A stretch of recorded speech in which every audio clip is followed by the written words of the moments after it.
Hey, welcome. If you are a lover of art supplies, of mixed media art, then this is the video for you. I make weekly art tutorials, paint-alongs and vlogs, and in this video I am going to be sharing a very special, huge art haul. As always, I like to have art hauls with a twist, and this one was inspired by a huge caveat, and that is that I went to a store that was having 40% off marked prices. And so it really gave me the opportunity to think about, one, replenishing my favorites, but also trying out some new supplies that perhaps I wouldn't have had the opportunity to try before were it not for the fact that they were 40% off. That leads us to today. Now, sharing all of that and then bringing it all together in a mixed media landscape where I just talk through how you can mix all these different art supplies together. If you enjoy creating art and you love a range of different art materials, then not only will you love this video, but I also think that you will love my art membership, which is full of really wonderful, kind-hearted people who all enjoy this wonderful passion that we have for art and also for art supplies. I'll leave it linked down below just in case you are interested. And I also want to extend a very special thank you to all my members, both past, current and new. If it wasn't for your support, I would have had to stop making these free YouTube videos, so I really appreciate it. With no further ado, let's start off with this first item, which I bought two of, and that is the Canson art book. And I specify that it says art book because if you look for Canson sketchbook with Saunders paper, it will not come up. The key thing is that this has Saunders Waterford 100% cotton watercolor paper, which is 300 GSM. So not only is it a mouthful, but it's also very good quality watercolor paper. It has 20 sheets, which is 40 pages. It's ring bound, which is probably the only downside that I have in terms of this sketchbook, but other than that, considering the good quality watercolor paper that's inside, I think it is an absolute steal, especially given that it was 40% off. So I have bought some in the past for around 12 to 13 pounds because they keep increasing the prices, but these ones I got for £7 because of the discount.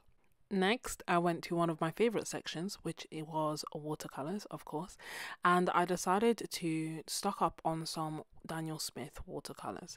Now, as I mentioned at the beginning, I kind of thought that this was not only a good opportunity to get favorites, but also try colors and different materials that perhaps I wouldn't have tried before were it not for the discount. So it's a mixture of both in this kind of Daniel Smith collection. And if you want to see my full Daniel Smith collection, which excludes these colors, I'll link the video down below for you. This first colour is Daniel Smith Quin Gold, which has PO48 and PY150, and it is one of my absolute favourite colours. I just love how, I always use the word luminescent to describe it. I like how bright it is, but also how it kind of gets earthy and orangey in mass tone. I think it's an absolutely beautiful colour. Every time I talk about this, I do kind of also mention that PO48 is being discontinued. Daniel Smith said they have quite a few years worth, but it's always worth knowing, and that's kind of why I have more than one tube. Then next we have Daniel Smith's new Gouache. This one has PY97 and PY110. So again, another warm yellow, but especially, you know, as it starts to dry, I think you can further appreciate the difference between the two.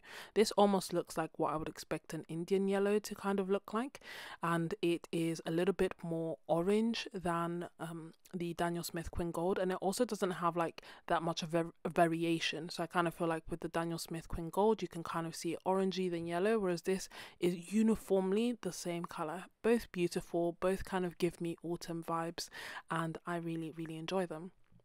Then next is another colour that again gives me autumn vibes, and that is Winsor & Newton's new Gouache.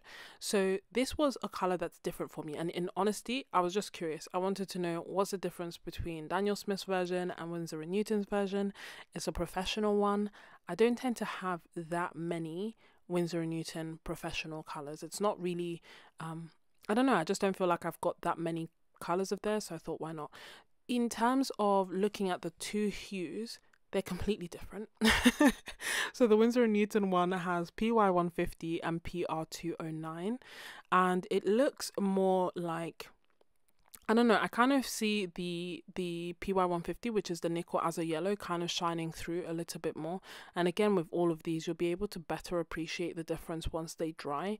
It's non-granulating from what I can see, and it is a nice yellow. It probably lays in between the Daniel Smith Queen Gold and the New Gamboge, with the New Gamboge being warmer, I guess, and this one being a little bit more on the cool side.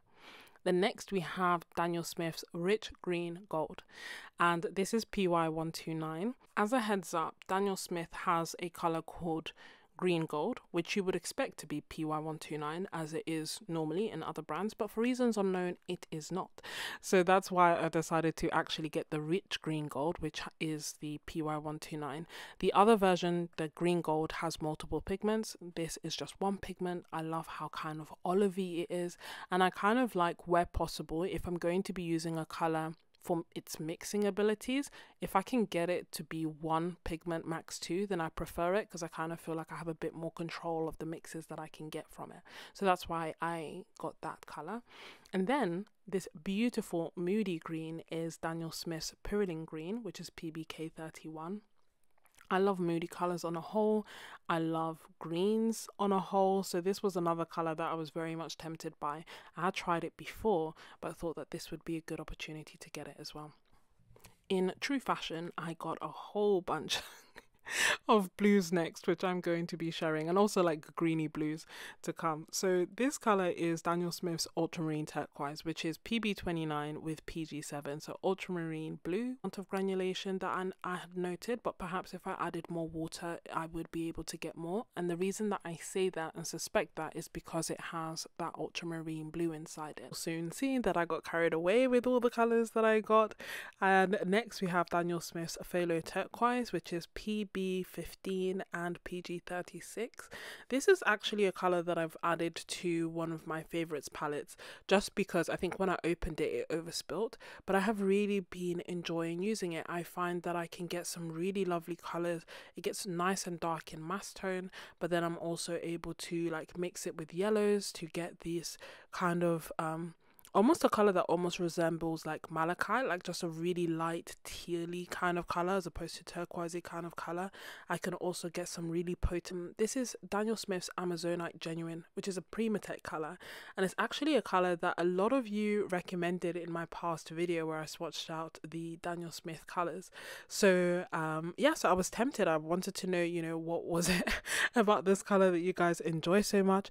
From what I can see, it's like a lovely green. It's not as moody as the Purling Green, and it's got like a granulating property to it. So I'm definitely excited to see how it's going to fit into my general painting practice. Next we have Manganese Blue Hue, which is PB15, and it's a Daniel Smith color, and it's a color that has again been recommended to me, but also one that I had been contemplating getting for so long, because I am in search of like that perfect warm light sky blue that doesn't granulate.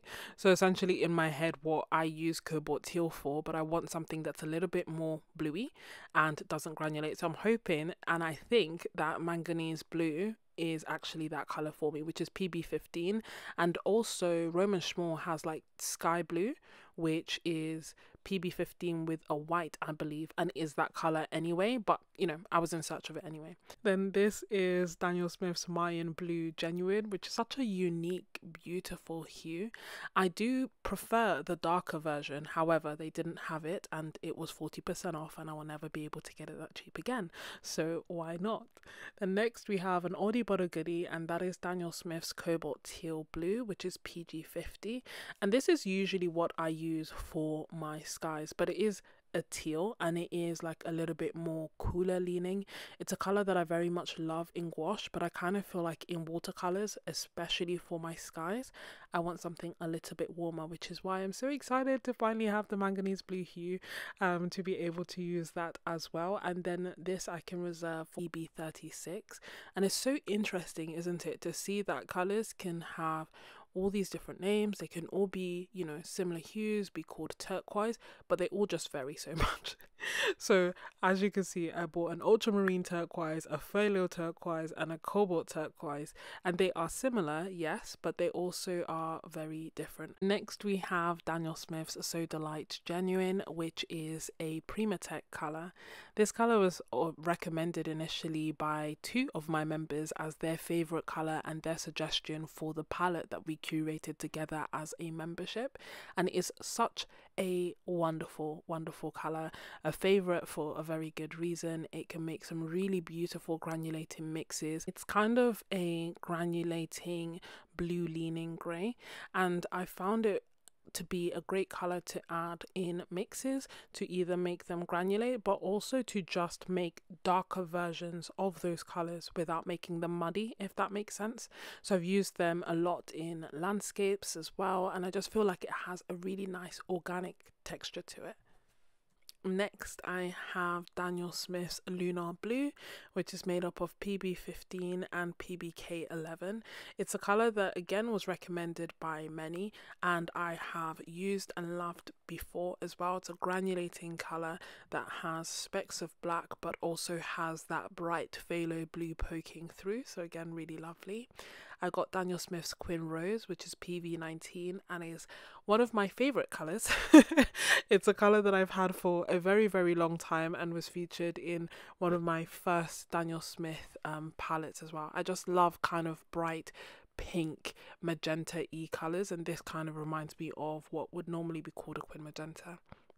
And then as after, like, you know, lots of requests, I also got Daniel Smith's Piemontite Genuine, which is again another Primatech color. It's a granulating red leaning brown, so like a warm brown. It's got a really nice rich quality to it. It granulates in a really nice way, and it's a color that I'm really excited to add to my collection.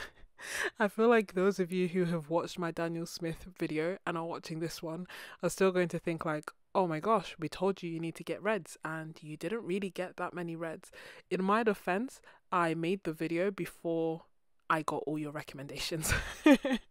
So if there's an overlap, it is by happy coincidence. But yeah, these are the colors that I got. Next, I got, well, quite a few colors as you can see, but I'm going to swatch out the gouache that I got, and again I use this as an opportunity to stock up on some of my favorites.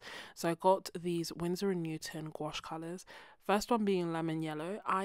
This is the my most used color. I can't explain it. Can't explain why, probably mixing too many greens, but I just keep running out of this lemon yellow over and over again. So this was a color that I had to top up. Next I got Naples Yellow, which is such a lovely delicate looking color. Because it is gouache, there is going to be a drying shift, so it is going to get a bit darker than we see it now, but still it's really lovely. And one of the things that I love about Winsor & Newton gouache, and I think good quality gouache in general, is the consistency of it, it's the feel of it, how it goes down on the paper, but also how it dries without, which I guess as expected in the name is a bit warmer than the Naples Yellow, a bit deeper, richer. Although looking at it, I kind of feel like Naples Yellow is a true Naples Yellow, and Naples Yellow Deep to me looks like just a really warm orangey yellow. Beautiful color nonetheless, but not necessarily what I would have had in mind for the name. That being said, I really like it. Following that, I got Yellow Ochre, oldie but a goodie, like staple color that I use. Then absolute shocker, I got a red. No, I'm joking. I got Pyroline Maroon, which is this really lovely, dark, moody kind of red. In honesty, I thought that I would be a bit moodier when I got it. It's a color that's new to me that I kind of thought, you know, let me experiment with it given the sale and the discount. It is a really nice red. I can't fault it. Then next, yet another red, although fair enough, a lot of you will argue it's actually a pink. I got Permanent Rose.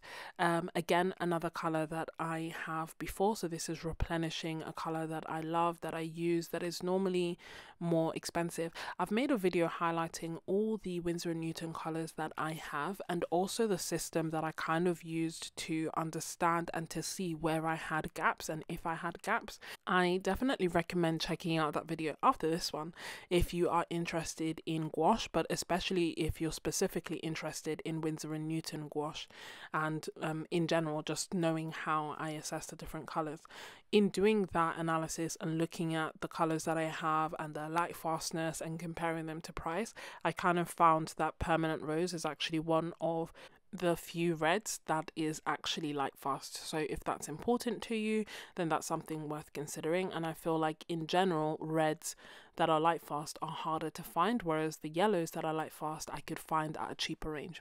This slight tangent is also because you'll find that I tend to like bluey or cooler, aka purple leaning reds, and that's because I enjoy mixing purples, I enjoy making pinks, and thus I know that these kind of reds are best placed for me. So it's always worth considering your palette and the colors that you like to mix. Beautiful color is Opera Rose, obviously fugitive, which means it will fit to my artwork as well. So again, I decided to get the last tube of that. The next we have a color that's perhaps not as exciting but very, very, very important, and that is Burnt Umber. Again, it's one of the colors that I use time and time again, especially for my landscapes, especially for mixing nice dark colors and mixing nice dark shadowy colors. So it's definitely one that I use often and I really enjoy. Then this is a color that's new to me. It is the fourth turquoise of this art haul, and this is Winsor & Newton's Turquoise Blue. So usually I have cobalt teal light in my gouache palettes. I just find it to be a beautiful color. It's very vibrant. I use it for mixing skies, for mixing water, and for also mixing my greens. That being said, it has sold out by that point and they didn't have that, and I haven't tried turquoise blue before, so I thought that this would be a nice opportunity to try it. First impressions are that it's a nice color. It's not as vibrant as the cobalt teal, but I feel like that would yield some really nice, more natural looking mixes. And I also feel like it's a bit warmer, so it again kind of leans into the colors that I've been trying to play around with a bit more and I've been searching for a bit more. So it was a bit of a happy accident, if you will. Then this is Oxide of Chromium. It's a very natural looking green. It will dry darker than we're seeing it now, and it's again it's a really nice color. It's not one that I have used very much, in honesty. Up until this point, I tend to mix my own greens, and I think that's in part because the Winsor & Newton set of gouache comes with like a permanent green that I never liked, and thus I always got into the habit of just mixing my own greens. But this is a nice green that I could get behind. I would probably still mix into it, but that being said, it's a lot less garish, I find, than the permanent green.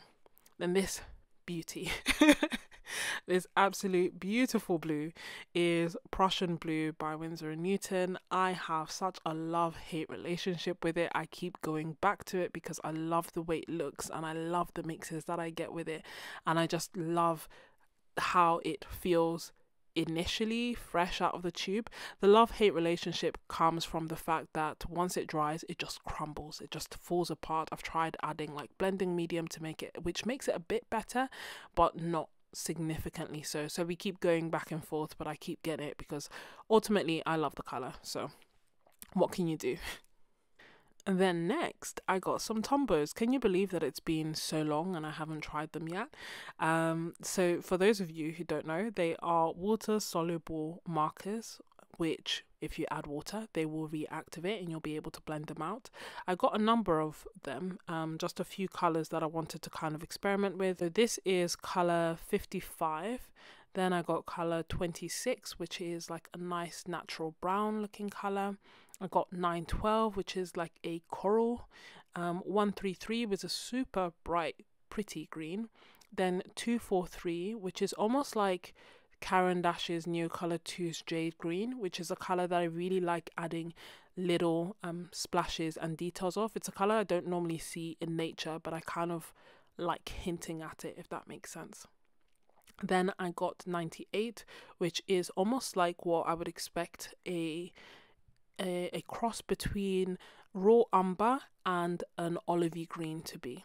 And then I got N75, which is a really nice grey colour that I've actually really enjoyed using.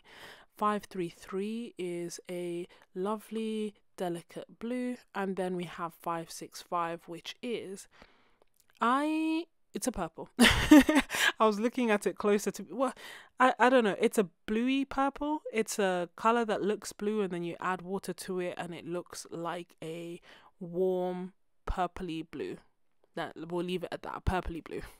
I am obviously new to the game when it comes to Tombows. I had used them in the past for like brush lettering, but I hadn't really used them for art up until this point. They are great because you are able to reactivate them with water if you want, but they're also great in that they can blend with each other. There's a good range of different colors. They are not life fast, so they will fade with time. But I don't know, I had a lot of fun working with them. Depending on the paper that you're using, they will almost completely dissolve. But also, if you don't want to do that, if you want to use them just as markers, I find that they are a nice, quick and easy way of just adding color to a page in a really playful and fun way. I feel like I was always kind of averse to markers as a whole because I almost saw them like, well, felt tips are so much cheaper. Why are markers so expensive? But you know what, since I've started using the Pip pens and I've started using the Tombows, I have come around. I can see why they are fun and nice to use, so I have definitely enjoyed using them.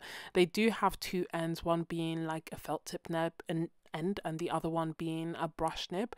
I find the brush nib to be a lot nicer to use, and that's what I have been enjoying most. They are drier than the Ecolines, which, spoiler alert, as you can see on the screen, I did get, so I will show you them a little bit closer later on. I'm still new to them, so I don't feel like I can say anything with like absolute certainty, but there are some things that I noted, some differences between them that I'll just talk about when we get to the Ecolines. Next, I got acrylic gouache or acrylic gouache. I got the one by Liquitex. So I've tried the Holbein ones in the past and I love normal gouache as a whole. The key difference between that and acrylic gouache is that acrylic gouache, once it is dry, it is permanent and it can't be reactivated. So it has, you know, lots of different pros and cons. This first color is unbleached titanium, which I don't know why, I can't explain it, but I just really like this color. I guess it kind of reminds me of buff titanium, but in acrylic gouache form. The next I got primary yellow. I guess my thought process for this was I haven't got any acrylic gouache by Liquitex before, and I wanted to just get a few colors that will be enough for me to be able to make interesting mixes myself and kind of learn the colors myself, but also have some of my favorite colors or some of the colors that I lean to time and time again in gouache. So I didn't just want to get split primary and call it a day. I wanted to get colors that I basically would enjoy and are fun and are a little bit different, but are also just like a standalone palette that I can make most colors that I need out of these, and equally I find them fun. I also will swatch out the Posca Ivory because it's an acrylic pen and I really enjoy the color. It's a lot lighter than the unbleached titanium. It's a lot more gentle. I don't even know if you can see it very much against the paper, but it's just a really nice color to have in the background but to also have in mixes. Then next you can see the Opera, which I swatched out for you already. One of the things that I wanted to point out and show you is that, oh my gosh, this was the bane of my existence, and that is literally just like trying to get the top of the caps from the Liquitex off was challenging. Yeah. I don't know what else there is to say other than it was a challenge. I think in the end I like gave up with some of them and started using, I started using scissors. So I tried to use a palette knife and that worked for some, didn't work for the others. But in honesty, the lid is almost like a little pipette thing. So really and truly, if you stab a hole through the middle of that seal, the paint will come out anyway, so you don't have to remove this bit that I am struggling and fighting to remove in order to actually be able to use it. You can just stab the middle and then live your best life and not go through what I went through. Okay, so what are the first impressions of Liquitex other than why did they make the seal so hard to remove? Um, I feel like the colors were fun and they were enjoyable, and obviously take all of this with a pinch of salt. I may change my mind after using them for a year. This is just initial impressions. Comparing them to the Holbein acrylic gouache that I have used, the key difference that I found with the Liquitex is that they are more translucent, so they are more see-through, not as opaque. I also found that they dried in a more streaky manner than the other acrylic gouache that I'd used in the past, and also than other just gouache in general. And it did dry matte for the most part, but if there was somewhere that was particularly thick, in those areas where it's perhaps a little bit streaky and I can see the brush strokes, then it's not completely matte, and those places it's a little bit shiny, if that makes sense. And as this dries, you'll be able to see it a bit more clearly, but the unbleached titanium and the primary yellow actually were the only colors that were beautiful. There's no streaks, there's no brush strokes, it's opaque. The other colors are nice colors, but they are streaky, and I can see the brush strokes, and in some places it's shiny. Not a deal breaker, but worth knowing. So the colors that I've swatched so far on the bottom row, starting from left to right, are ultramarine red shade, then turquoise deep, then bright aqua green, which to me is, how I mentioned that I love using cobalt turquoise light.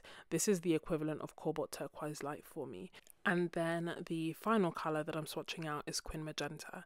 I did also get a white, but I wasn't bothered to swatch it out on a white piece of paper, especially as I'd already seen that the colours weren't that opaque. And you can kind of see that translucency on this page now, because as you can see, although I'm going over the bright aqua green with that quin magenta, it's not like we're just seeing quin magenta. We're able to see the aqua green underneath, and it's creating a purpley kind of color because it's glazing. So it's like a nice effect, and it's nice that you are able to do that, but it's not necessarily what would be typical for most colors, I feel, that are acrylic or acrylic gouache, or sometimes even gouache, to be honest.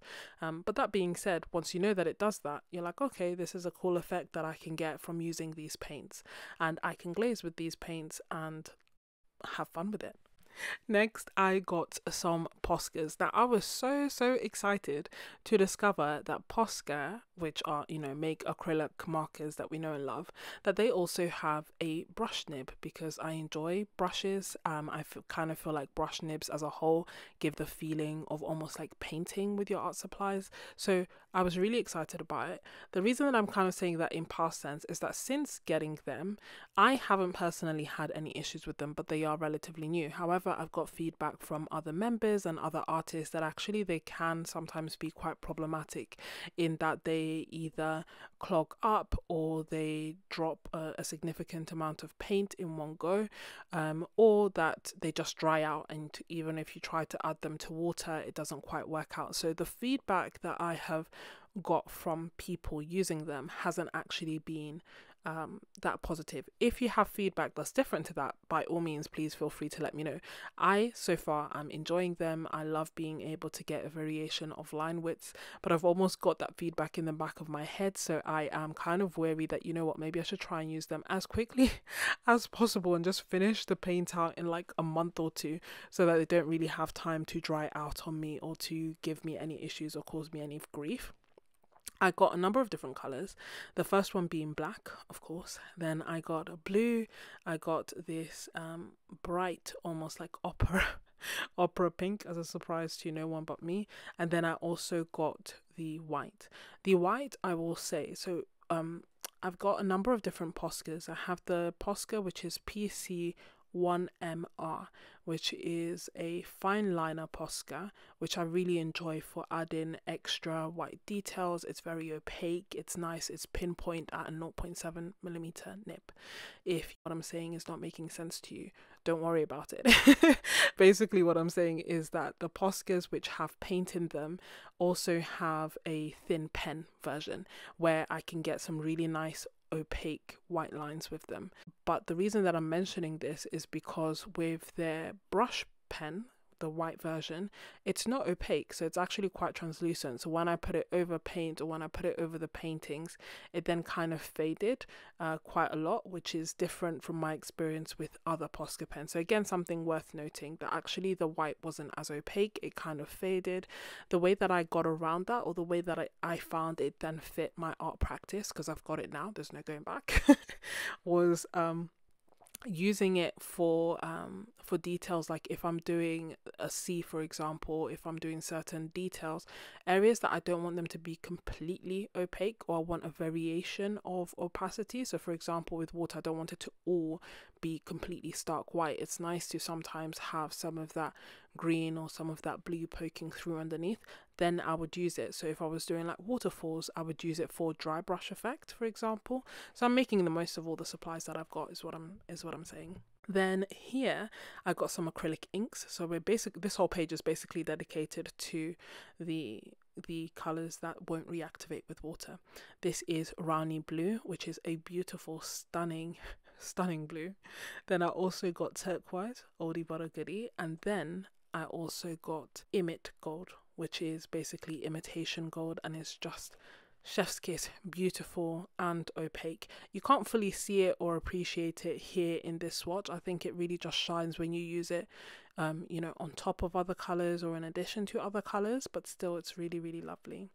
The thing that I kind of glanced over actually is that with the Poscas above, you will have seen that I also did some squiggly lines, and those squiggly lines are the PC1MR pens. So they are the pens that are fine liners but made by Posca, and I got them in yellow, blue, pink and gold. If you are still watching, then I'm assuming that you are enjoying the video, that it's providing some sort of value, and that perhaps you might even want to see more videos like this. If that is the case, then don't forget to hit the like button and to consider subscribing, as it really does make a difference to my channel. I would love to know that you're still watching, but also I love getting to know you better. So let me know if you're still watching by telling me, one, what your favorite or go-to medium is, and two, if you were, you know, going to an art store where they had a 40% sale, what art supply that you haven't tried before would you try exploring? I'm really curious to know. As you can see, I decided to explore a range of different art supplies, but I think the one that shocked me most, and actually that I'm really, really grateful for, was pencils, like these pencils that I'm swatching out now. So they are the Stabilo Carbothello pencils, and they are pastel pencils. I haven't used pastels much in the past. I don't like the tactile feel of them. I don't like the dust. I don't like the mess. It's just never really been a medium that's appealed to me very much. That being said, I like the look of it. I like the results that it can get. It's just not something I want to hold. So when I saw these pastels, I kind of thought, as in these pastel pencils, I kind of thought like, I wonder if I could get these and get similar effects but also enjoy them. And the answer is yes. I'm very, very pleasantly surprised. Now, I'm not a pastel artist. I am not sure I am using them in the way that they are intended to be used, but they have been a joy to add to my artwork, if I'm being honest. Again, I got a range of different colors. With this, I wasn't thinking about blending or mixing them. I was just thinking, in honesty, about adding them as pops of color here, there and everywhere. So I was more drawn to the colors that I would use for landscapes, or you're gonna see the pink and be like, what? But yeah, I was drawn to the colors that I would use in my landscapes or for pops of color. And when you see my landscape paintings, my color choices will make sense. I tried dissolving them in water, and to be honest, they didn't really, like, maybe they shifted a little bit but not that much, unless or depending on what I layered them on top of. So if I layered them on top of like acrylic gouache, for example, and then added water, then they would be able to dissolve. One of the key things, the key benefits, as you can see, is just its ability to layer on top of things and be opaque. It's like insane. So yeah, that's definitely what I like a gem from this art haul, if you like, because I really didn't have much intention in exploring pastels much before this. Now we are coming to the Ecolines, or some people call them Ecoline, but I'm not sure which version is correct. I'm going to stick with Ecoline for now.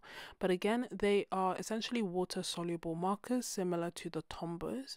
I have been using both of them side by side, And to be honest, I enjoy both of them. I feel like the key difference that I have noted from my, first impressions is that the Ecoline are more juicy. Yeah, juicy is the word that I would use. So like they just like release a lot more pigment. They feel nicer on the paper, release a lot of color, and again are very enjoyable. With the Tombos, which is what I'm comparing them to, I find that the Tombos are a little bit drier. So for example, I could get dry brush effects a bit more easily with the Tombos, but not so much with the Ecolines. And equally, I don't know, I enjoyed the feel of the Ecolines more. However, I found that the Tombos dissolved better. So with the Tombos, sometimes I could add water and the marks almost completely dissolve, whereas with the Ecoline, the marks didn't. Basically, like the color would disperse, but the marks would still be relatively prominent. So that's something that would determine which one I was going to pick up. If I wanted the marks to stay, then I would pick up the Ecoline. If I wanted the marks to go, then I would pick up the Tombow. And if I wasn't sure, then I would probably pick up the Tombow, just in case. But basically, I enjoyed using both of them as base layers and also using them to glaze over things. So basically to kind of tint a painting or to add certain details but still have the layers underneath poke through, and I'll show you that a little bit later. Next, I decided to pick up 6 polychromos pencils to just complement the colors that I have already. So I picked up a green, unsurprising, a blue, unsurprising. I also picked up a really dark blue. I like using this blue to do certain details, as in like outlines and details, and make slight like shadows darker. I also picked out a bright blue because I like adding pops of color. This yellow I keep being drawn to, so I picked it up as well. And then I also liked this really gentle peachy kind of color. I thought that it would be lovely for florals, but also just for doing little light sketches here, there and everywhere.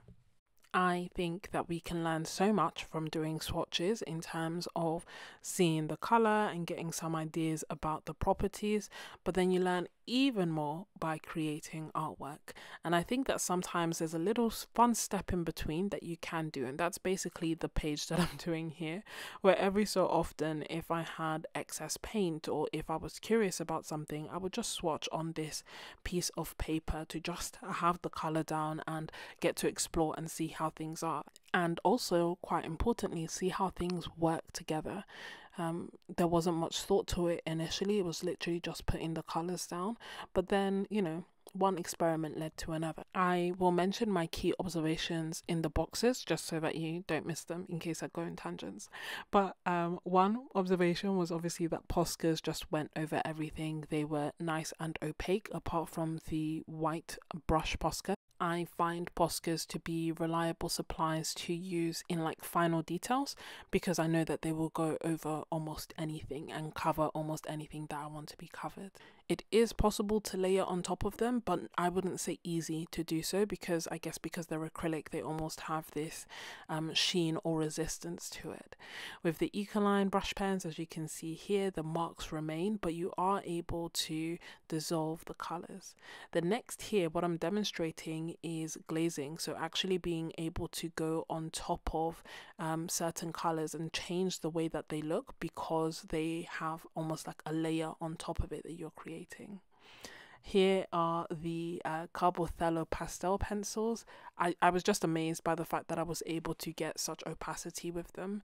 As you can see, on top of like acrylic, so this is them going on top of the acrylic gouache, and on top of the Posca pens, they you can see them, they're clear, but if I wanted to, I could blend them out as well, and if I added water, they would then dissolve, and I think that's in part because there's almost like that resistance with the acrylic. I also explored different shapes and sizes with the Poscas, the PC1MR that I got, the thick nibs that I got, the brush pens, just to see the different kind of marks that I could get with them. and also just how they interacted together. As I mentioned, I was blown away by the pastel pencils and just the fact that I could add them on top of mediums and that they could be opaque. But then equally, if the medium was resistant, for example acrylic or acrylic gouache, and I added water to it, it could almost totally be gone. Here I was exploring the Posca pen, which is the white Posca with the brush nib. So again, I don't know if you can fully tell, but it's not like completely opaque. Even when I was going over the blue, for example, it looked baby blue because you could kind of see some of the blue poking through. I kept pressing the top of the pen because I was trying to saturate it as much as possible to see if I could get it to be a really opaque white, and I got it quite opaque, but still for the most part it wasn't like the most opaque white I've ever seen.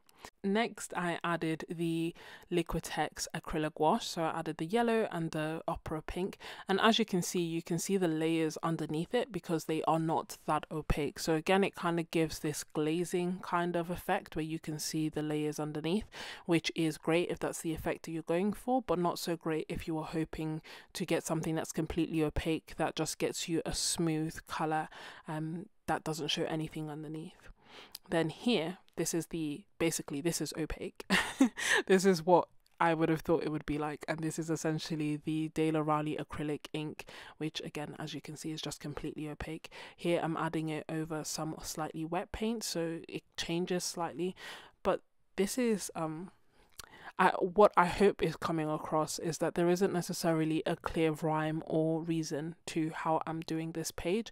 I'm just literally following my curiosities and thinking about, oh, how does this work with this? How does this work with that? And that is what I am using to create that page. The aim of it wasn't to have like a pretty page at the end. It was purely to have a better understanding of the materials that I got. And it is with that understanding that I then created this landscape, which I truly enjoyed. I was quite intentional about using the majority of the supplies that I got from this art haul when creating this landscape, because I wanted to know how do they all work together. So I didn't necessarily use every color, but at least every medium that I got. When creating mixed media art, I'm usually always try to be mindful of what can layer on top of what. So there are no true hard and fast rules, but I do feel like some things layer better on top of others. And I feel like almost everything can layer well on top of watercolor, and that is why I quite often use it as my base layer, being mindful of the fact it can be reactivated with water. So this very first layer is a mixture of using watercolor paints, but also using the Tombow markers and the Ecoline markers. And as you can see towards the bottom, you can see the marks of the brushes, and that's where I use the Ecoline, whereas where it completely dissolved is where I use the Tombow markers. And in honesty, in some places I then went back over it with the markers again, like here, just so that I can see those brush strokes and those marks, because I kind of felt like they made it a bit more interesting. I didn't want it to just be one uniform color, because nothing is completely uniform in a landscape. Now next, I feel like gouache works quite well. So with gouache, if I'm doing a painting with just gouache, I normally start off by having a consistency that's very watery, almost like watercolor, and then I gradually build up and get thicker and thicker and thicker. Gouache can be reactivated with water, which is why I wouldn't necessarily want it to be the base layer and then I go on top of it with watercolor, because it will all get reactivated and mix into each other. Following that, I added the acrylic gouache. So the acrylic gouache will not get reactivated by water once it dries. It can reactivate the gouache that I'm going over. So if I start really working the painting, it will reactivate the gouache and the watercolor. If I want that to happen, which sometimes you may want to because you want to mix the colors together and make them cohesive, then you can do that, and then once it's dry it won't reactivate. If you don't want that to do that, then you just use the paint in a more thick consistency and you try to not really work the page. You just put it down and leave it alone, if that makes sense. You can layer on top of it, which is good, but I do find that with acrylic gouache and sometimes just acrylic pens in general, there's a bit of a resistance, so you can't fully layer everything in a perhaps in the way that they would then behave if they were just on paper. So for example, if I were to lay a watercolor on top of acrylic gouache, the watercolor would go on top, but it would kind of just like sit on top, if that makes sense, rather than sinking into the paper. And also it will be translucent, so you'll be able to see the colors underneath. So the watercolor may glaze over it if you like, but it won't cover it completely. So that's why I like using this rough order of like watercolor, and then maybe markers, and then maybe gouache, and then working up to acrylic gouache or Posca pens, and then Neocolor 2s and pastel pencils I find will go over most things, but things don't necessarily go on top of them in the way that I like, if that makes sense. So they will be the last few things that I add or use for details. Now, as I mentioned, it's not like there's a hard and fast rule. It's not like I have to use all these supplies every time that I'm creating mixed media work. But if I were to have to use all of these, and how I used all of these in this piece, it was essentially in that order. I hope that you have enjoyed this very, very long video. If you are still watching, you are so most definitely a real MVP, and I can't even tell you how much I appreciate you. Let me know that you are still watching by telling me what your favorite art supply was from this video. If you enjoyed this video, then you will definitely love this series of next ones where I highlight my favorite art supplies and a novel art haul. For even more videos and art challenges and to be part of my community, then definitely be sure to check out my art membership. Thank you so much for watching, and I will see you next time. Bye.